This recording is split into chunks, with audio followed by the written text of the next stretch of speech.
Hello বন্ধুরা, আজকে আমরা এসেছি আমাদের টাঙ্গাইলের গড়া কবুতরের সম্রাট, আমাদের সবার প্রিয় শামীম ভাইয়ের খামারে। শামীম ভাইয়ের এই গড়া কবুতরের খামারটি আমাদের টাঙ্গাইল জেলার মির্জাপুর থানাধীন, হ্যাঁ, বানাইল ইউনিয়নের অবস্থিত। উনি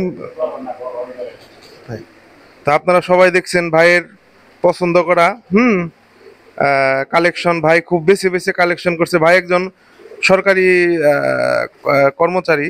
হ্যাঁ, উনি ওনার চাকরির পাশাপাশি ওনার শখ গড়ে তুলেছেন। ভাই শুধু কবুতর না, আমি এর আগে ভাইয়ের সাথে আমার সম্পর্ক অনেক দিনের। আমি ভাইয়ের বাসায় এর আগে এসেছি, ভাই মহিষ ছিল ভাইয়ের বাসায়। হ্যাঁ, শৌখিন হাঁস মুরগি সবই আছে। ভাই একজন শৌখিন খামারি বলা যায়, আমাদের টাঙ্গাইলের গর্ব, আমাদের সবার পছন্দের একজন আমাদের শামীম ভাই। তো